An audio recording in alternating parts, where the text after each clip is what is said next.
مکین الکریم الرؤوف الرحیم۔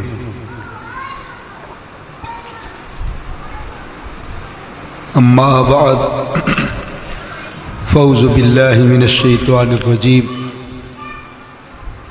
بسم اللہ الرحمن الرحیم۔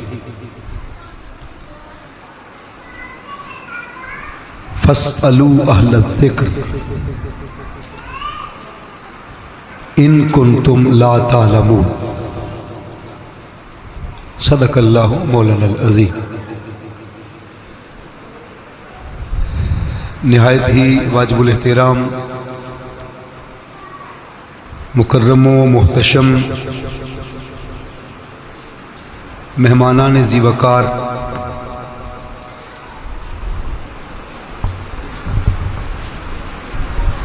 معزز شرکائے محفل، آج ہم امام علی مقام سیدنا امام حسین علیہ السلام آپ کے ذکر پاک کے لیے یہاں موجود ہیں۔ اللہ کے حضور دعا کرتے ہیں، خالق کائنات آقا صلی اللہ علیہ وسلم کی آل پاک کا صدقہ اور اہل بیت کا صدقہ اللہ ہماری محفل کو اپنی بارگاہ میں قبول فرمائے۔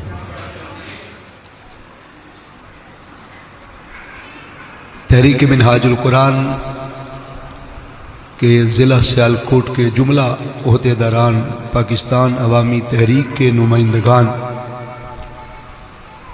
یہاں پر تشریف لائے، ان کو بھی ویلکم کرتے ہیں، شکریہ ادا کرتے ہیں۔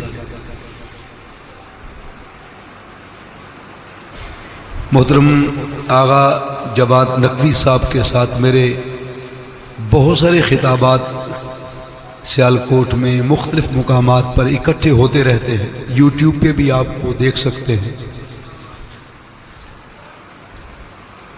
یقیناً جیسا کہ محترم سمر عباس صاحب بتا رہے تھے کہ اس وقت تحریک منہاج القرآن اور شیخ الاسلام ڈاکٹر محمد طاہر القادری مدد اللہ العالی امت مسلمہ کو متحد کر کے پاکستان کو اور اسلام کی بقا کی اور پاکستان اور اسلام کے زندہ باد ہونے کی جنگ لڑ رہے ہیں۔ یہ وہی جنگ ہے جو شاہ سوار کربلا نے باطل کو پسپا کر کے حق کی خاطر بلند کی تھی۔ یہ اسی جنگ کی ایک کڑی ہے۔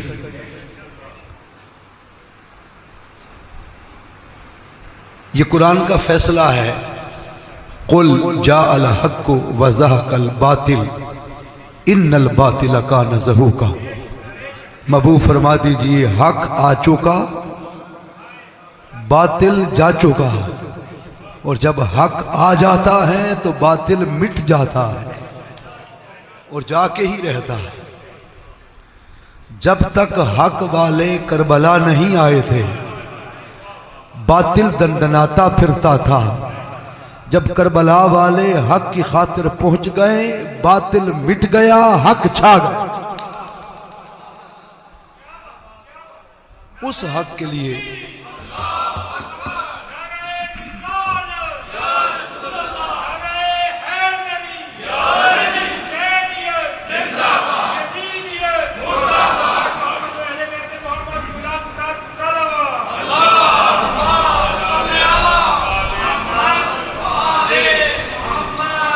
آج اسی اتحاد کی ایک دعوت اور اس کی کڑی کے طور پر آج ہم یہاں آپ کے پاس پہنچے ہیں۔ اللہ تبارک و تعالی امت مسلمہ کو ہمیشہ متحد ہو کر اسلام کے لیے اپنا کام کرتے رہنے کی توفیق عطا فرما۔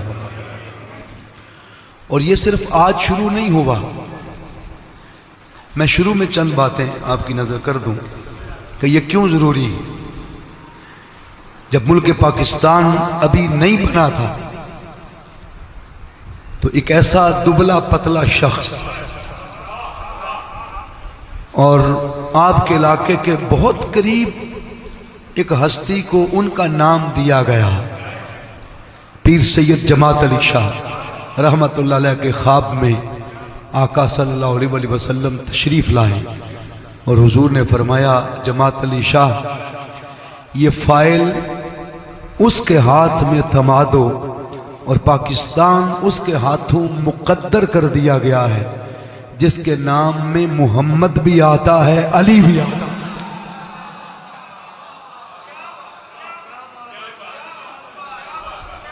اور حق وہاں ہے جہاں محمد ہو اور علی ہو۔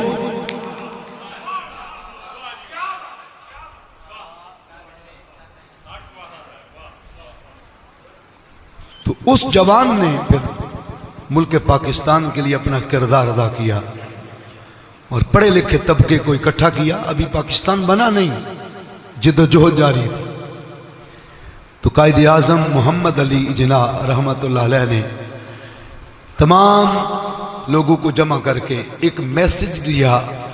وہ میسج آپ تک پہنچانا مقصود تھا کہ او Muslims, if you want to build up your nation, for God's sake, give up this provincialism and sectionalism, Shia, Sunni, etc. اگر قوم بنانا چاہتے ہو اور ملک پاکستان کا حصول چاہتے ہو تو پھر شیعہ سنی کے خول سے باہر آ کر اسلام کے ایک جھنڈے کے نیچے جمع ہو کے تم دکھا دو پاکستان میں تمہاری گود میں ڈالو۔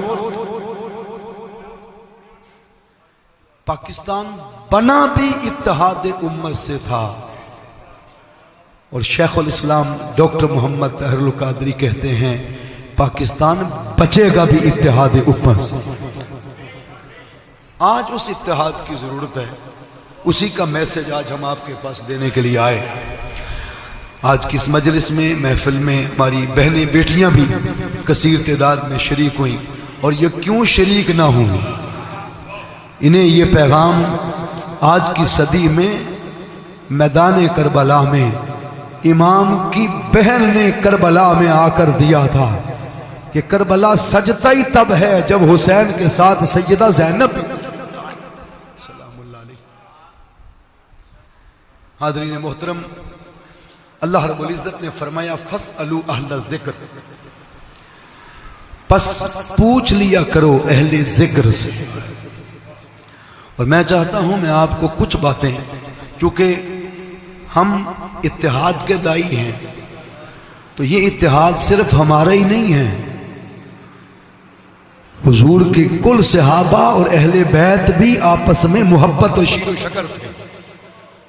نفرتیں پھیلانے والے تب بھی تھے، اب بھی ہیں، اور یہ قیامت تک رہیں گے، لیکن سوچنا ان کو ہے کہ محبت کرنے والے کہاں ہیں۔ تو میں صحابہ اکرام رضوان اللہ علیہ مجمعین کی زبان سے نبی کی اہل بیت کی چند باتیں آپ کو سنانا چاہتا ہوں۔ فرمایا قرآن پاک میں فَاسْأَلُوا أَهْلَ الذِّكْرِ، پس پوچھ لیا کرو اہل ذکر سے، ان کنتم لا تعلمون، اگر تمہیں کسی شے کا علم نہ ہو تو اہل ذکر سے پوچھا کرو۔ بات بڑی قابل توجہ ہے۔ عمومی طور پر قاعدہ یہ ہے، پڑھے لکھے احباب متوجہ ہوں، قاعدہ یہ ہے کہ علم کی بات ہمیشہ اہل علم سے پوچھی جاتی ہے۔ علم کی بات بولیے اہل علم سے پوچھی جاتی ہے، فکر کی بات اہل فکر سے پوچھی جاتی ہے، قرآن حفظ کسی حافظ قرآن سے کیا جاتا ہے، قرات کسی قاری سے سیکھی جاتی ہے، تفسیر کسی مفسر سے پڑھی جاتی ہے، ترجمہ کسی مترجم سے سیکھا جاتا ہے۔ آپ نے اس دنیا میں آنکھ کھولی ہے تو آپ ایمانداری سے بتائیں کہ کبھی گوشت والی دکان سے بھی انڈے ملتے ہیں؟ جواب تو دیں۔ اور کبھی انڈوں والی دکان سے گوشت ملتا ہو؟ آپ سبزی والی دکان پہ چلے جائیں، انہیں کہے جی 1 درجن انڈے اور 1 کلو گوشت دے دیں، تو بولیے مل جائے گا؟ وہ کہے گا میں سبزی فروش ہوں، مجھ سے سبزی مل سکتی۔ اس سے پتہ چلا کہ ہر دکان کی بھی اسپیشلٹی ہوتی ہے، ہر پرسونالٹی، آئیڈینٹی اور ڈگنیٹی، ہر مشخص ذات کی بھی اسپیشلٹی ہوتی ہے، اور ہر سبجیکٹ کی بھی اسپیشلٹی ہوتی ہے۔ اگر کسی نے پودوں کے بارے علم جاننا ہو اور وہ اس کے پاس چلا جائے جس نے MSc زوالوجی کیا ہے، وہ کہے گا بھئی میں جانوروں کا علم جانتا ہوں۔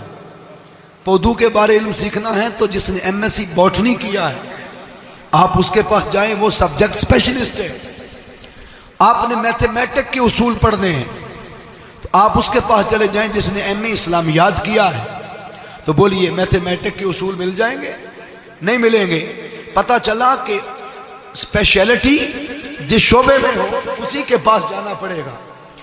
اب اللہ فرما رہا ہے ان کنتم لا تعلمون، اگر کسی شے کا علم نہ ہو تو وہ فرما دیتا فاسألوا اہل العلم، کہ علم کے لیے اہل علم کے پاس جاؤ، ان سے پوچھو۔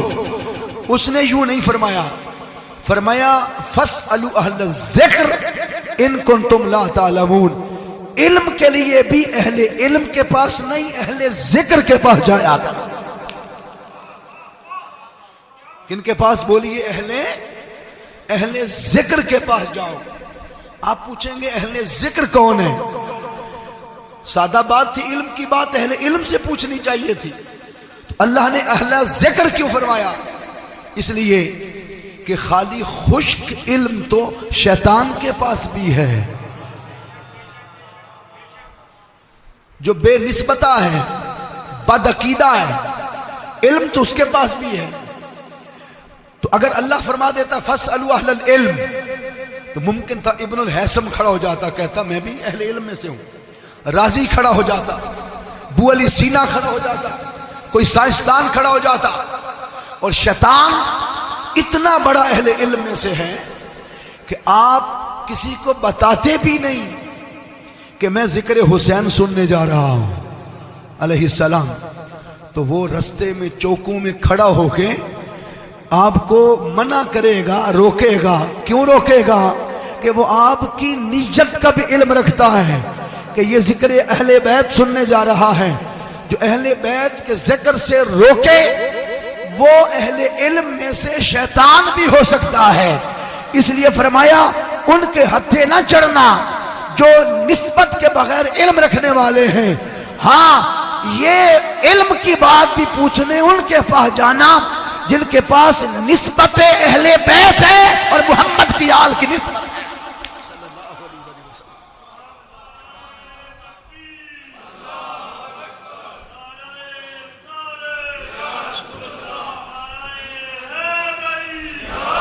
آپ کو ابھی نیت میں ہے کہ ہم جا رہے ہیں، اسے پتہ چل جاتا ہے کہ یہ جا رہا ہے، وہ روکتا ہے۔ اس لیے فاسألوا اہل العلم نہیں فرمایا، فاسألوا اہل الذکر فرمایا۔ اگر اہل علم ندی نالے دریا ہیں تو اہل ذکر سمندر ہیں۔ ندی نالے دریا تو سمندر میں گر جاتے ہیں، سمندر کبھی ندی نالوں میں نہیں آتے۔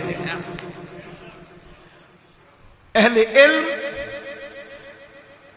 علم کی جس سطح پر بھی چلے وہ کبھی نہ کبھی مشکوک ہو سکتے ہیں۔ اگر انہوں نے 200 تفسیریں پڑھی ہیں تو ممکن ہے 300 تفاسیر ان کی نظر سے نہ گزری۔ قرآن کہتا ہے ہر صاحب علم کے اوپر بھی کوئی صاحب علم ہوتا ہے، تو پھر اس کے اوپر بھی کوئی صاحب علم ہے، پھر اس کے اوپر بھی کوئی صاحب علم ہے، اور جہاں کوئی نہ ہو پھر وہ علیم بذات الصدور ہے، تو اس کا علم شک میں مبتلا کر سکتا ہے۔ لیکن اہل ذکر درجہ یقین پر ہوتے ہیں کیونکہ ان کے پاس قرآن کا علم ہوتا ہے۔ اس لیے ذالک الکتاب لا ریب فیہ، حتمی یقینی علم قرآن ہے جس میں شک کی گنجائش بولو نہیں ہے۔ اور کون سا قرآن؟ میں آگے آؤں گا کہ جس قرآن کی 300 آیتیں تنہا مولا علی شیر خدا کی شان میں، اس لیے فرمایا کہ فَاسْأَلُوا أَهْلَ الذِّكْرِ، علم کے لیے بھی اہل ذکر کے پاس جاؤ تاکہ تم اطمینان پا سکو، تم لاریب علم پا سکو، تم شک کی کائنات سے نکل سکو، تم اطمینان قلب نصیب تمہیں ہو سکے، اور تم بغیر ریب اور بغیر شک کے درجہ یقین پر فائز کر دیے جاؤ، اور درجہ یقین پر صرف اہل یقین پہنچا سکتے ہیں۔ اب اللہ نے علم کے لیے اہل علم کے پاس کیوں نہیں بھیجا؟ بڑی توجہ رکھنی، اس لیے نہیں بھیجا کہ اہل علم میں اور اہل ذکر میں ایک بنیادی فرق ہے۔ اگر آپ اجازت دیں تو فرق بتا دوں۔ There is a big difference between two personalities, two identities and two dignities. شخصیات میں فرق ہے۔ اہل علم منزل کا پتہ بتاتے ہیں کہ یہ منزل کو جاتا ہے، روز علماء خطباء ذاکر آپ کو بتاتے ہیں ادھر جاؤ گے تو یہ راہ جہنم ہے، ادھر جاؤ گے راہ جنت ہے، ادھر جاؤ گے راہ شیطان ہے، ادھر جاؤ گے راہ رحمان ہے، ادھر جاؤ گے تو تمہارے بائیں ہاتھ میں نام اعمال ہوگا تو جہنم میں جاؤ گے، دائیں میں ہوگا تو جنت میں جاؤ گے۔ علماء خطباء ذاکرین روز آپ کو بتاتے ہیں کہ اہل علم منزل کا پتہ بتاتے ہیں، جبکہ اہل ذکر منزل کا پتہ بتاتے نہیں، سائل کو بازو پکڑ کر منزل پر پہنچا دیتے ہیں۔ تو اللہ نے بتانے والوں کے پاس نہیں، پہنچانے والوں کے پاس بھیجا ہے۔ ایک فرق اور سن لیں، اہل علم کتابوں سے پڑھ کر یا کسی سے سن کر محبوب کی خبر بتاتے ہیں کہ میں نے پڑھا ہے وَالضُّحَىٰ کا مکھڑا ایسے تھا، واللیل کی زلفیں ایسے تھی، مازاق کا کاجل ایسے تھا، تاہا کی جبی ایسے تھی، ید اللہ والے گورے گورے ہاتھ مبارک ایسے تھے، علم نشرح کا سینہ ایسے تھا۔ میں نے پڑھا ہے یا کسی سے سنا ہے کہ حضور کے گورے گورے ہاتھ مبارک ایسے تھے۔ اہل علم کتابوں سے پڑھ کر یا کسی سے سن کے بتاتے ہیں محبوب ایسے ہے۔ اہل ذکر نہ پڑھ کر نہ سن کر پردہ اٹھا کے دکھا دیتے ہیں کہ یہ حسن مصطفیٰ ہے۔ تو اللہ نے بتانے والوں نہیں بلکہ دکھانے والوں کے پاس بھیجا ہے۔ جب اتنی بات آپ کو سمجھ آ گئی تو اب بڑا خاص نقطہ جس کی طرف میں لے کے جانا چاہتا ہوں۔ اہل ذکر سمجھنے ہوں تو پہلے ذکر سمجھنا ضروری ہے کہ ذکر کسے کہتے ہیں۔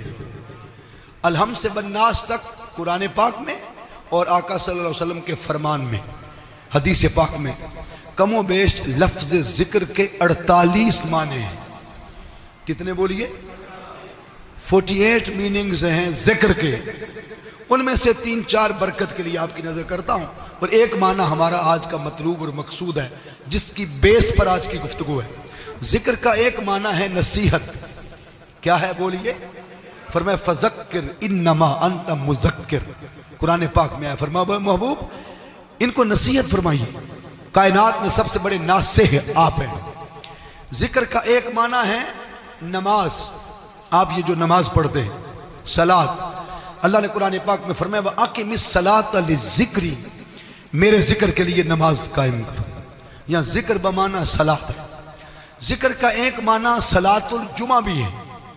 فرمایا یا ایھا الذین آمنوا اذا نودی للصلاۃ من یوم الجمعہ فاسعوا الی ذکر اللہ وذروا البیع، ایمان والو جب تمہیں جمعہ کے لیے بلایا جائے تو اللہ کے ذکر کے لیے دوڑے دوڑے آیا کرو۔ اور یہاں ذکر سے مراد نماز جمعہ ہے۔ وذروا البیع، کاروبار چھوڑ دو۔ ذکر کا چوتھا اور آج کا ہمارا مطلوب اور مقصود معنی، ذکر کا چوتھا معنی ہے قرآن۔ ذرا سارے بولے، اونچا بولیے، کیا ہے؟ قرآن۔ اللہ نے قرآن پاک میں یہ معنی ایک جگہ نہیں 20 مقامات پر ذکر کا معنی بیان کیا۔ فرمایا وَمَوْعِظَةٌ وَذِكْرَىٰ لِلْمُؤْمِنِينَ، قرآن پاک کے 55 نام ہیں۔ ان میں سے ایک نام موعظہ ہے.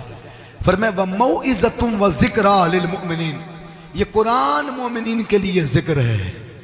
کئی فرمایا ان هُوَ إِلَّا ذُكْرٌ لِلْعَالَمِينَ، بے شک یہ قرآن تو سارے جہانوں کے لیے ذکر ہے. اور ایک مقام پر بڑا کلیئر کٹ فرمایا اِنَّا نَحْنُ نَزَّلْنَا الذِّكْرَ وَإِنَّا لَهُ لَحَافِظُونَ، بے شک ہم نے اس ذکر کو نازل کیا. کون سے ذکر کو؟ قرآن پاک کو. اور ہم اس ذکر کے محافظ ہیں. کس ذکر کے؟ بولیے. قرآن پاک کے. جب ذکر کا معنی قرآن ہوا تو مفسر اعظم حضرت عبداللہ ابن عباس رضی اللہ تعالی عنہما اپنی تفسیر ابن عباس میں لکھتے ہیں کہ جب ذکر کا معنی قرآن ٹھہرے تو لفظ ذکر کو ہٹا کر اس کی جگہ اس کا معنی قرآن رکھیں گے تو تفسیر سمجھ میں آئے گی. اللہ فرمانا چاہتا ہے فَاسْأَلُوا أَهْلَ الذِّكْرِ، ای فَاسْأَلُوا أَهْلَ الْقُرْآنِ إِن كُنتُمْ لَا تَعْلَمُونَ، اگر کسی شے کا علم نہ ہو تو اہل ذکر یعنی اہل قرآن سے پوچھو. اگر میں کسی کو کہوں کہ فلاں اہل قرآن ہے تو دوسرا عالم تردید کر سکتا ہے. اگر کوئی مفتی صاحب کہیں کہ فلاں اہل قرآن ہے تو دوسرا مفتی اس کی تردید کر سکتا ہے. کوئی ذاکر کہے کہ فلاں اہل قرآن ہے، دوسرا ذاکر اس کی تردید کر سکتا ہے. لیکن آؤ اہل قرآن کون ہے؟ صاحب قرآن سے پوچھتے ہیں. اے مدینے کے تاجدار، اے حضور اکرم، اے تاجدار عرب و عجم، اے سلطان معظم، اے فخر موجودات، اے سرور کائنات، اے امام النبیین، اے شفیع المذنبین، اے انیس المساکین، اے راحت العاشقین، اے مراد المشتاقین، اے حضور پر نور، اے شافع یوم النشور، احمد مصطفیٰ، اے محمد مصطفیٰ صلی اللہ علیہ وآلہ وسلم. آقا آپ ارشاد فرمائیں کہ اہل قرآن کون ہیں؟ اس حدیث کی راویہ ام المومنین حضرت ام سلمہ ہے. کون ہے بولو؟ حضرت ام، سب کہیں رضی اللہ تعالی عنہ، اونچا کہیے رضی اللہ تعالی عنہ. ام المومنین حضرت ام سلمہ رضی اللہ تعالی عنہ. آپ کو پتا ہے کہ امہات المومنین میں حسین کے غم میں سب سے پہلے رونے والی ماں حضرت ام سلمہ. جامع ترمذی کی حدیث ہے. ام المومنین حضرت ام سلمہ رضی اللہ تعالی عنہا سے یہ حدیث روایت ہے. آپ سنیں گے تو روح خوش ہو جائے گی، چہرہ شاداب ہو جائے گا، ارے خوشی کا ماحول ہوگا. حضرت ام سلمہ رضی اللہ تعالی عنہ فرماتی ہے کہ میں نے زبان مصطفیٰ سے جو الفاظ نکلے درمیان میں کوئی راوی نہ تھا. There was no any third person. یا میں سن رہی تھی، مصطفیٰ فرما رہے تھے. اور حدیث کی ورڈنگ یہ ہے ان ام سلمہ تا قالت سمیت رسول اللہ صلی اللہ علیہ وسلم یقول، سمیت میں انا ضمیر ہے. حضرت ام سلمہ فرماتی ہے میں نے سنا جو زبان مصطفیٰ سے نکلا. اور آقا کیا فرما رہے تھے؟ حضور اہل قرآن کون ہے یہ بتا رہے ہیں. حضور نے فرمایا علی مع القرآن والقرآن مع علی لا یفترقان حتی یارد علی الحوض. مصطفیٰ نے فرمایا علی ہر وقت معیت قرآن میں رہتا ہے اور قرآن ہر وقت سنگت علی میں رہتا ہے.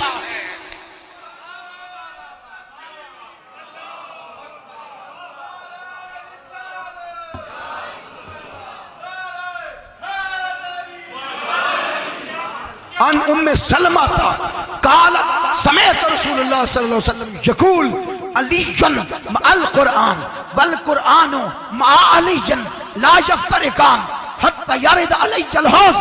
علی معیت قرآن میں، قرآن معیت علی میں، علی صحبت قرآن میں، قرآن صحبت علی میں، علی پیوست قرآن، قرآن پیوست علی، علی مربوط قرآن، قرآن مربوط علی، علی منصوب قرآن، قرآن منصوب علی، علی متعلق قرآن، قرآن متعلق علی۔ مصطفیٰ فرمانا یہ چاہتے ہیں کائنات والوں، علی کے بغیر کسی کو قرآن سمجھ نہیں آ سکتا، اور قرآن کے بغیر کسی کو علی کا مقام سمجھ نہیں آ سکتا۔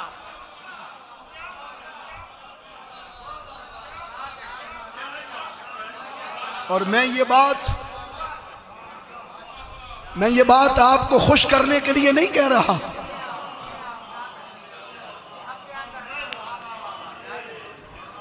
میں بات آپ کو خوش کرنے کے لیے نہیں کہہ رہا، میں مصطفیٰ کے ہر عاشق کو خوش کرنے کے لیے کہہ رہا ہوں، نبی کے ہر غلام کی خوشی کے لیے کر رہا ہوں۔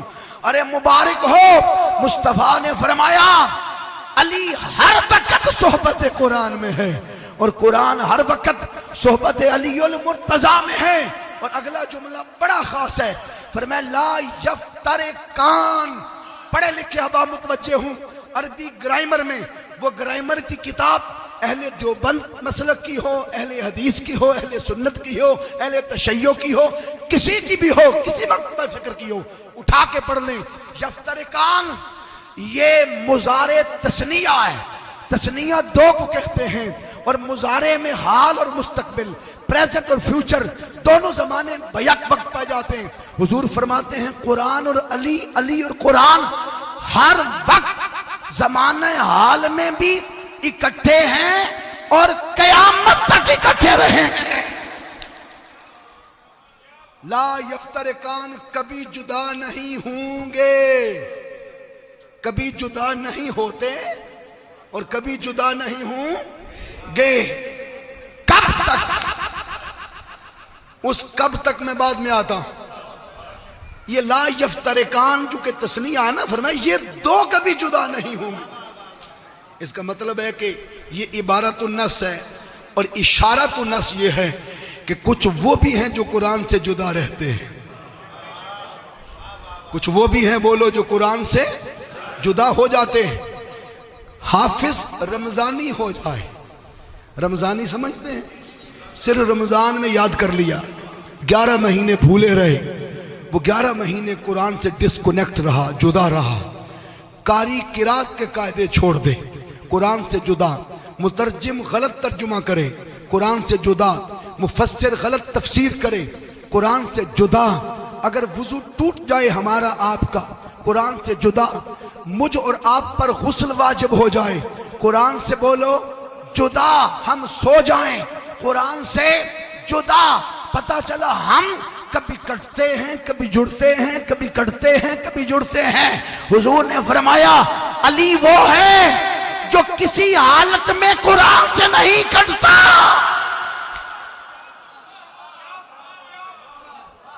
اور نہ قرآن علی سے کٹتا ہے،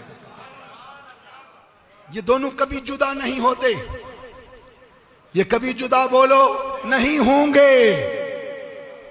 کب تک؟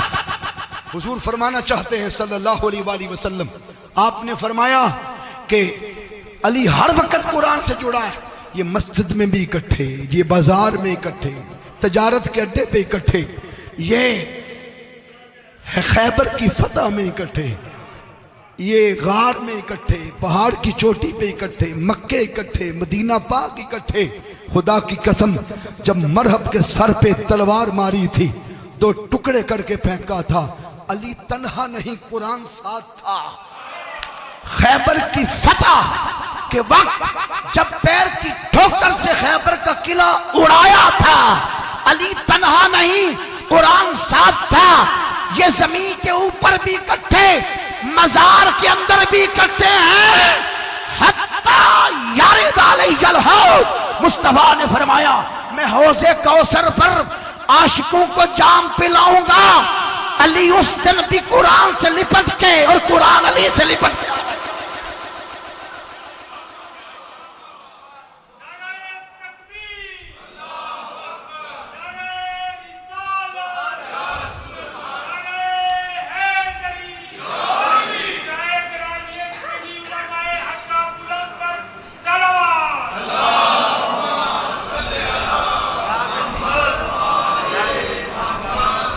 دوستو اس حدیث کو ہم تک پہنچانے والی ام المومنین. بات تو حجرے میں ہوئی ہوگی، بات تو بند حجرے میں ہوئی ہوگی. اگر وہاں کوئی اناد ہوتا، کوئی دشمنی ہوتی، کوئی دل میں ایسا معاملہ ہوتا تو ام المومنین گھر کی بات گھر میں چھپا جاتی. مگر نہیں، ام المومنین نے بند کمرے کی بات ساری کائنات کو بتایا، بتا کر یہ پیغام دیا کہ لوگوں خبردار، کبھی امہات المومنین اور نبی کے شہزادوں میں فرق نہ کرنا. ان کی محبت کا عالم یہ تھا کہ مصطفیٰ بند کمرے میں بھی علی کے تذکرے چھیڑے تو ام المومنین کائنات کو بتا دیا. آج اس اتحاد کی ضرورت ہے امت کو. میں آپ کو ایک مقام بتا دوں، ریاض الجنہ ہے. بولو ذرا، بولو ذرا، ریاض الجنہ ہے. ریاض الجنہ ما بین بیتی و منبری روضۃ من ریاض الجنہ.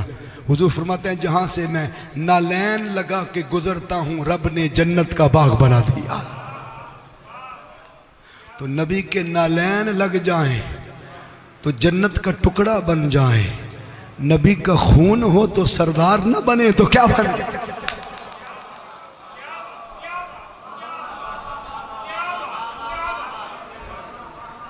اس ریاض الجنہ میں بڑی توجہ سے سننا، حضرت ابو بکر صدیق رضی اللہ تعالیٰ عنہ، کہیے ذرا رضی اللہ تعالیٰ عنہ، رخ کعبہ کی طرف ہے. بولیے ذرا، رخ کعبہ کی طرف ہے. نفل پڑھ رہے ہیں. جب سلام پھیرا تو پچھلی صف پہ مولا علی کو بیٹھے دیکھا.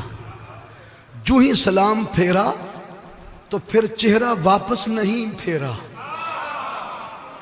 سلام پھیرا تو پھر مڑتے چلے گئے اور مڑتے مڑتے اب کعبے کی طرف پشت کر دی، علی کی طرف چہرہ کر دیا. مولا علی کی طرف بولو، چہرہ کر دیا. ٹکٹکی باندھ کے مولا کا مکھڑا دیکھتے اور پلک نہیں جھپکتے. اور صدیق اکبر رضی اللہ تعالی عنہ کا یہ دیکھنا، ام المومنین حضرت عائشہ صدیقہ رضی اللہ تعالی عنہ حجرہ پاک میں ان کا دیکھنا دیکھ رہی ہیں کہ میرے بابا علی کا مکھڑا ٹکٹکی باندھ کر کیسے دیکھ رہے. جب دیکھا ٹکٹکی باندھ کر تو ام المومنین حضرت عائشہ صدیقہ رضی اللہ تعالی عنہ، آپ نے بابا جب فارغ ہو کے گھر آئے تو پوچھا، بابا آج علی کے چہرے پر ایسا کیا تھا کہ آپ پلک بھی نہیں جھپکتے تھے اور ٹکٹکی باندھ کے دیکھتے تھے؟ آپ نے فرمایا، بیٹی تو نے حضور سے نہیں سنا؟ آقا نے فرمایا، النظر الی وجہ علی جن عبادہ، علی کے مکھڑے کو دیکھنا خدا کی عبادت ہے. علی کے چہرے کو دیکھنا یہ مشرب صدیق اکبر ہے، یہ عقیدہ صدیق اکبر ہے.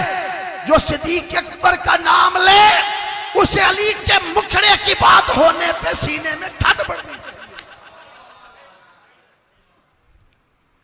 اس لیے یہ بات ہوئی، یہ بات ہوئی. آپ سوچتے ہوں گے کہ پہلے چہرہ کدھر تھا؟ بولو، کعبہ کی طرف. پھر کدھر ہو گیا؟ مولا علی کی طرف. اور پھر پشت کعبے کی طرف کر دی. ایسا کیوں کیا؟ آپ جانتے ہیں کہ آپ کے گھر کے بالکل قریب ایک مسجد اور ایک مسجد آپ کے گھر سے تھوڑی دور ہو، تو کس مسجد کا زیادہ حق ہے؟ تھوڑا سا اونچا وہ قریب والی کا. صدیق اکبر کے سامنے دو مرکز عبادت تھے، ایک کعبہ، ایک علی کا مکھڑا. صدیق اکبر نے غار ثور میں 3.25 دن مصطفیٰ سے اہل بیت کا یہی تو عقیدہ سیکھا تھا کہ ایک طرف کعبہ آ جائے، ایک طرف علی کا مکھڑا آ جائے، یہ دونوں مرکز عبادت ہیں۔ فیصلہ یہ کرنا کہ جو مرکز عبادت قریب ہو، حق اس کا ہے کہ چہرہ اس کا۔ اس لیے نگاہیں مولا علی کے مکھڑے پہ جمع کی۔ اب بتائیں یہ محبت نہیں تو اور کیا ہے؟ بولیے، یہ محبت نہیں تو اور کیا؟ اور پھر مدینہ پاک کی گلی ہے، آقا صلی اللہ علیہ وآلہ وسلم شہزادی کونین سے مخاطب ہے، سیدات النساء اہل الجنہ بی بی فاطمہ الزہرا سلام اللہ علیہا۔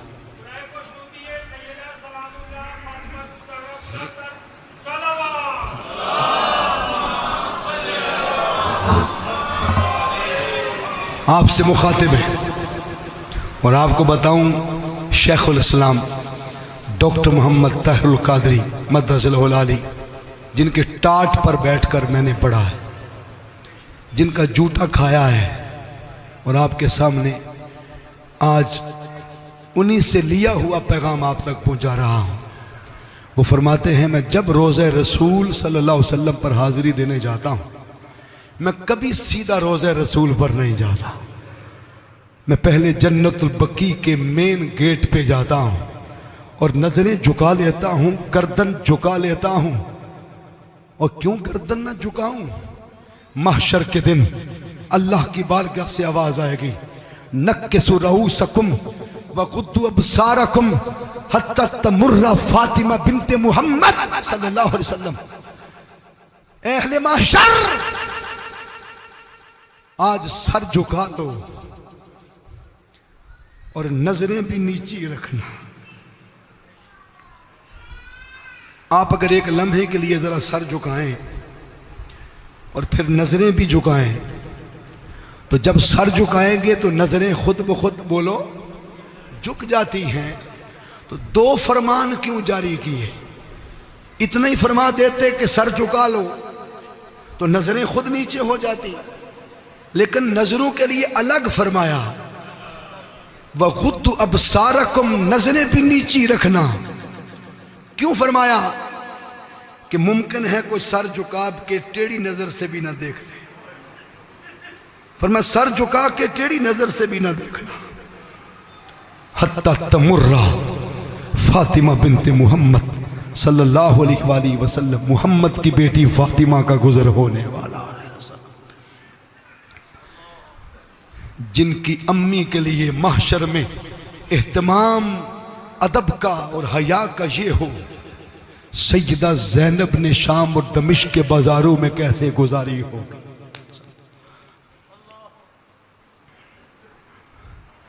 اور حاضرین، پھر وہ لمحے کیسے ہوں گے؟ شام کے بازار روتے ہوں گے، مٹی تڑپتی ہوگی کہ مولا کاش تو آج مجھے مٹی نہ بناتا۔ بازار روتے ہوں گے۔ حاضرین، ان کے لیے شیخ الاسلام فرماتے ہیں میں گردن جھکا لیتا ہوں، اور محشر کے دن اللہ سب کی جھکائے گا۔ قوم ضمیر مخاطب جمع ہے، فرمایا سب گردنیں جھکا لو، جنہ دے گردن جو سری ہے آج وہ بھی جھکا لو، زہرا کی بارگاہ۔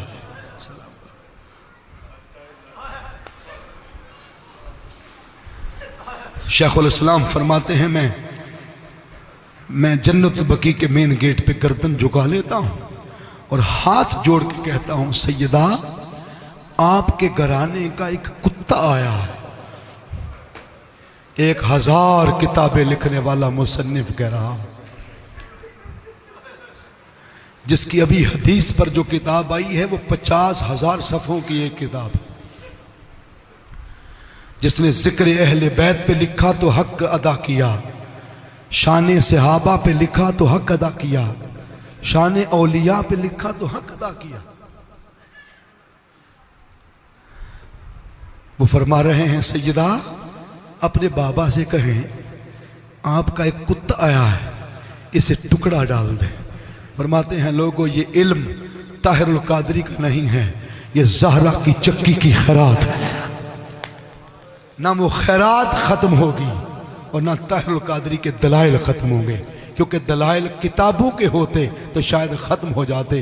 یہ زہرا کی چکی کی خیرات ہے، نہ وہ لنگر ختم ہوگا نہ یہ علم ختم ہوگا۔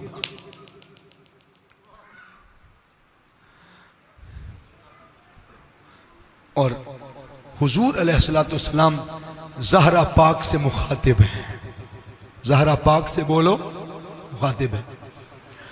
اور آپ کو پتہ ہے کہ میرا تعلق اہل سنت و جماعت سے ہے، اور اہل سنت کی کتابوں میں بھرا پڑا ہے یہ مواد کہ اس حدیث کے راوی تنہا حضرت عمر بن خطاب رضی اللہ تعالیٰ عنہ، اس حدیث کے راوی حضرت عمر بن خطاب رضی اللہ تعالیٰ عنہ خلیفہ دوم، آپ راوی حضور علیہ السلام شہزادی کونین سے مخاطب ہیں، اور مخاطب ہو کے فرما رہے ہیں کہ فدا کے ابی و امی یا فاطمہ، فاطمہ کل جہان کے ماں باپ مجھ مصطفیٰ پہ قربان، اور میرے ماں باپ فاطمہ تجھ پر قربان، میری امی سیدہ آمنہ تجھ پر قربان، میرے بابا حضرت عبداللہ آپ پر قربان۔ ارے جس زہرا پر مصطفیٰ کی امی قربان، حضور کے ابو قربان۔ اور بعض شارحین حدیث تو یہاں لکھتے ہیں کہ حضور فرمانا چاہتے تھے کہ آدم سے لے کر حضرت عبداللہ تک جس باپ کی پشت میں میرا نور رہا، اور مائی حوا سے لے کر بی بی آمنہ تک جس بطن میں میرا نور رہا، ہر وہ ماں اور ہر وہ باپ زہرا آپ پر قربان۔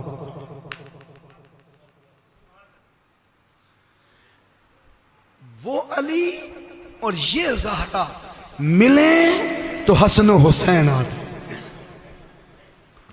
اور حضور نے انہیں جنت کے دو پھول کہا، اور آقا نے فرمایا الحسن والحسین سیدہ شباب اہل الجنہ۔ اور پھر حضور نے فرمایا کہ القرآن ما اہل بیتی و اہل بیتی ما القرآن لن یفترق حتی یرد علی الحوض۔ حضور نے فرمایا قرآن پوری آل کے ساتھ جڑ گیا، اور آل قرآن سے لپٹ گئی، اور یہ کبھی جدا بولو ہرگز ہرگز جدا نہیں ہوں گے، لن آ رہا ہے حتی یرد علی الحوض، جہاں تک کہ حوض کوثر پر ساری آل قرآن سے لپٹ کے آئے گی۔ اور خاص بات کہ قرآن آل سے جڑ گیا، اور بولو آل قرآن سے جڑ گئی، انہیں جدا کون کر سکتا؟ 18,000 ظلم کی تلواریں، یزید پلید جہنم کا کتا جس پر خدا کی لعنت ہو، اس نے 18,000 ظلم کی تلواریں امام کے مقابلے میں کھڑی کی۔ وہ 18,000 ظلم کی تلواریں حسین کا سر تو تن سے جدا کر سکی، مگر سر حسین سے قرآن کو پھر بھی کوئی جدا نہ کر سکا۔ جنہیں جوڑا مصطفیٰ نے، جنہیں جوڑ کے بھیجا خدا نے، اور جس کو جڑ کے نیزے پہ دکھایا حسین نے، انہیں کون جدا کر سکتا ہے؟ اور میں تو آج اگر آپ چہلم کی مجلس اور محفل ہے تو میں تو ہر کل، ہر دسواں، ہر چہلم، ہر سالانہ ختم، ہر عرس پہ بباغ دوہل یہ کہتا ہوں کہ تمہارا کل اور دسواں اور چہلم اس وقت تک قرآن خوانی قبول نہیں ہو سکتی جب تک اس قرآن خوانی کے ساتھ محمد کی اہل بیت کا ذکر اور مودت اہل بیت نہ ہو، کیونکہ انہیں جوڑا گیا ہے۔ یہ ہے فَاسْأَلُوا أَهْلَ الذِّكْرِ، یہ ہے اہل القرآن۔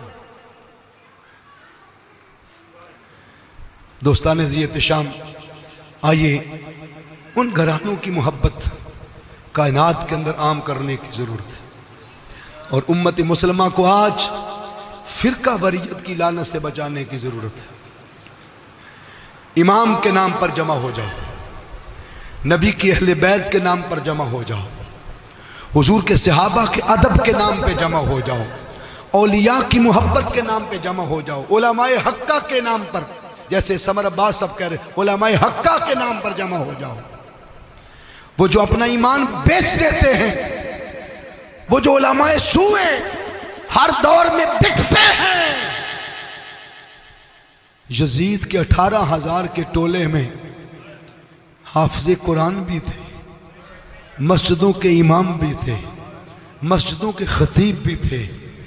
پتہ چلا قرآن اگر یہاں بھی آ جائے، اگر آل یہاں نہ ہو تو پھر قرآن بھی فائدہ نہیں دیتا ہے۔ اور میں آپ کو صحیح بخاری شریف کی ایک حدیث دوں، صحیح اہل سنت میں ٹاپ لیول کی حدیث کی کتاب ہے صحیح بخاری۔ صحیح بخاری میں حدیث ہے، آقا صلی اللہ علیہ وسلم نے فرمایا کہ قیامت تک میری امت میں کچھ لوگ آئیں گے جو قرآن بڑی کثرت سے پڑھیں گے لیکن ان کے حلق سے نیچے نہیں اترے گا۔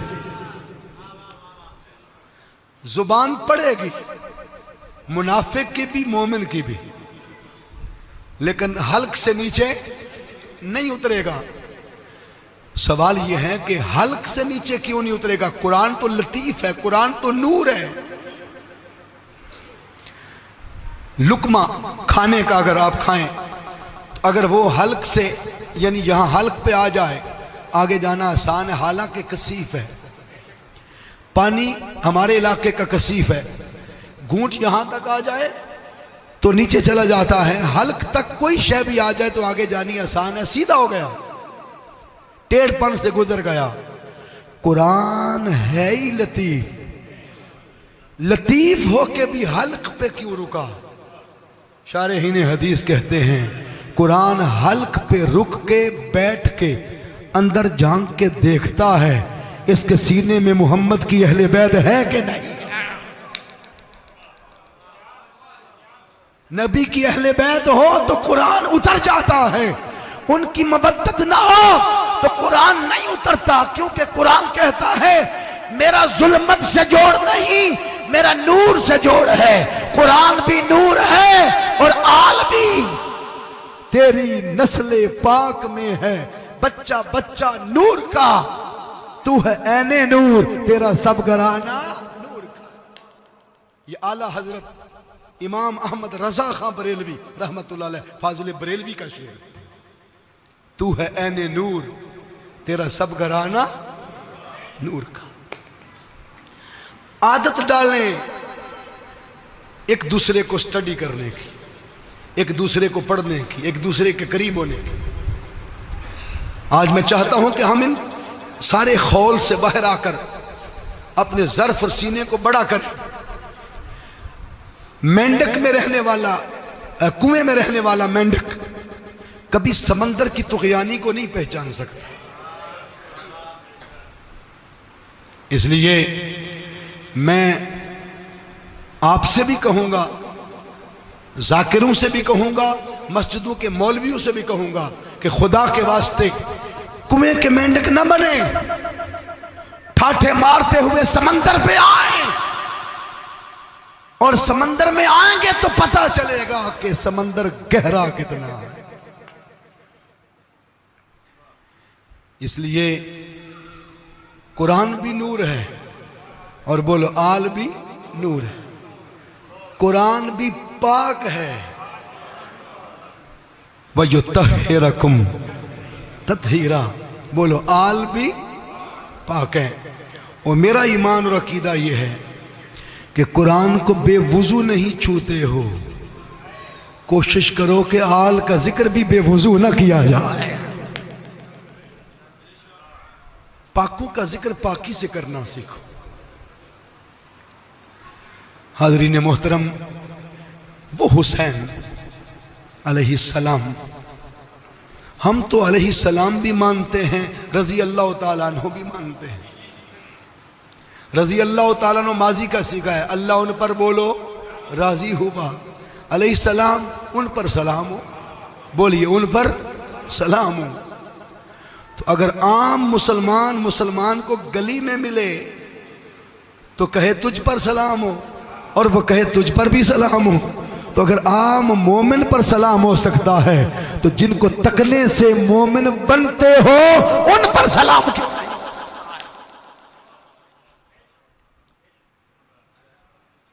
اس لیے ان چھوٹے چھوٹے مسائل پہ نہ پھنسو، ایک دوسرے کو سٹڈی کرو، ایک دوسرے کے قریب آنے کی کوشش کرو، محبت اور مودت کو رنگ دو، اپنے خول سے تھوڑا باہر نکلو۔ یہ فضا ہے، یہ اتحاد ہے، یہاں متحد ہونا ہے۔ شیخ الاسلام ڈاکٹر محمد طاہر القادری مدث ذلہ العالی فرماتے ہیں، دو نور ہیں، ان کو حاصل کرو، ایمان کے نور۔ اہل بیت کی مودت کے بغیر بھی ایمان نصیب نہیں ہو سکتا، اور صحابہ کے ادب کے بغیر بھی ایمان کامل نہیں ہو سکتا۔ یہ دو انوار ہیں، ان کو اپنے سینے میں سموٹیں، کبھی بدعقیدگی کی گرد آپ کو تنگ نہیں کر سکتے، جدا نہیں کر سکتے۔ اور جب مودت اہل بیت کی بات ہو تو پھر گود میں حسین ہو، اور اسی گود میں حضور کے بیٹے ابراہیم ہو، حضرت ابراہیم، اور اسرائیل آ جائے جبریل کو ساتھ لے کے، حضور ایک شہزادہ جوان ہونا ہے، ایک نے نہیں۔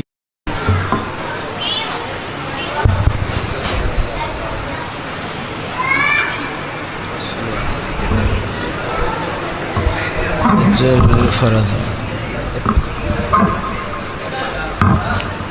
صلی اللہ محمد صلی اللہ محمد